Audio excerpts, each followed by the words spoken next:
Hello everyone. Today we are going to learn the difference between offer and invitation to offer under Indian Contract Act 1872. Offer is an expression of willingness to do or abstain from doing something.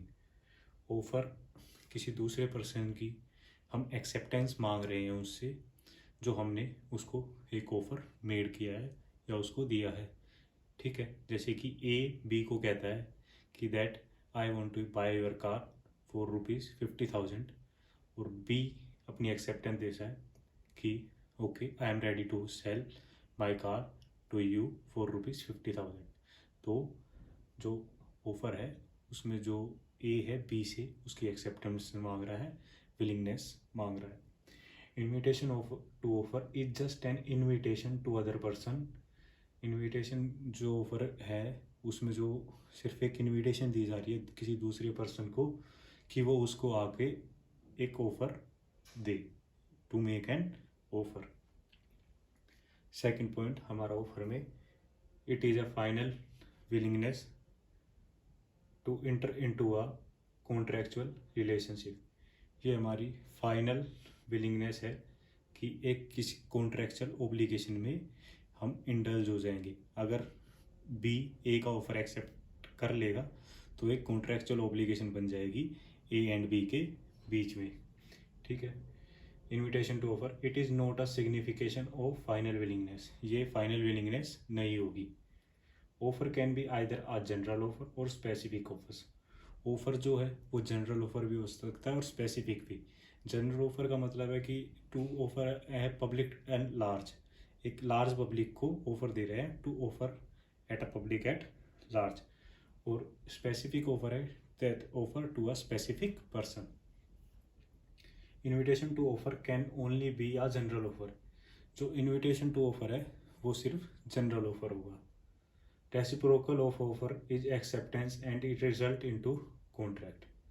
Reciprocation of offer है वो acceptance हम मांग रहे हैं उसमें B से या जो दूसरी पार्टी है उससे, and it result in contract. जैसे ही वो एक्सेप्टेंस दे देगा वो हमारी एक कॉन्ट्रैक्ट बन जाएगा. और reciprocation of invitation to offer is offer. और इन्विटेशन टू ऑफर में हम दूसरी पार्टी से सिर्फ एक ऑफर मांग रहे हैं, हम इन्वाइट कर रहे हैं उसको कि वो आके हमें ऑफर दे. ठीक है. और हम एक ऑफर देते हैं दूसरी पार्टी को. There can be a suit for the breach of contract at this stage. जो ऑफर की स्टेज है अगर उसमें ब्रीच ऑफ कॉन्ट्रैक्ट होता है, अगर ए या बी दोनों जब एक बार कॉन्ट्रैक्ट फॉर्म हो जाता है और अपनी ऑब्लिगेशन परफॉर्म करने से मना कर देते हैं तो उसमें ब्रीच ऑफ कॉन्ट्रैक्ट के लिए हम सूट फाइल कर सकते हैं. लेकिन इन्विटेशन टू ऑफर में ऐसा कुछ नहीं है. There can not be a suit for the breach of contract at this stage, क्योंकि कोई कॉन्ट्रैक्ट की फॉर्मेशन हुई नहीं है, क्योंकि just an invitation to offer.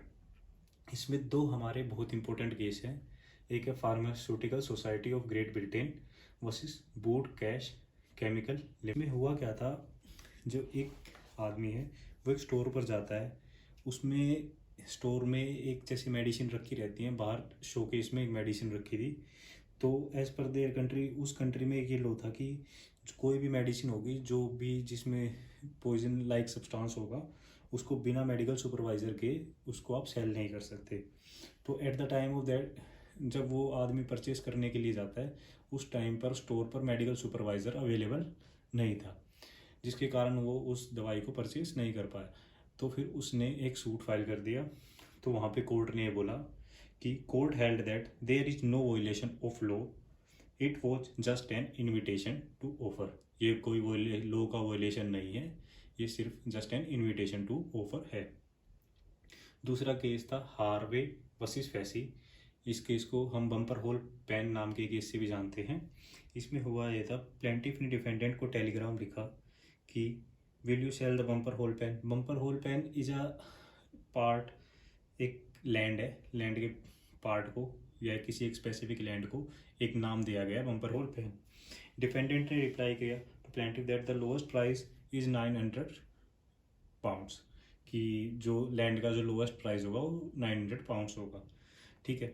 फिर प्लेंटिफ ने दोबारा whether you are willing to sell your land to him. Plaintiff ने उसको ऑफर दिया. अब ऑफर जाएगा, पहले सिर्फ वो पूछ रहा था कि आप बेचना चाहते हैं नहीं बेचना चाहते. तो अब वो ऑफर देता है. ठीक है, तो इसमें जो कहती है कि court held that the first Telegram was an offer but the second Telegram was merely quotation of price. जो बी है वो ए को सिर्फ प्राइस कोट कर रहा है, ठीक है। देयर वॉज नो एक्सेप्टेंस, कोई एक्सेप्टेंस नहीं है। The third telegram was an offer, जो तीसरा टेलीग्राम है वो हमारा ऑफर है। Now it is at the discretion of the defendant whether he accept the offer और नॉट। ये डिफेंडेंट है, उसकी डिस्क्रिशन है कि वो ऑफर को एक्सेप्ट करेगा या नहीं करेगा। Thank you very much. Please like share and subscribe my channel. Thank you.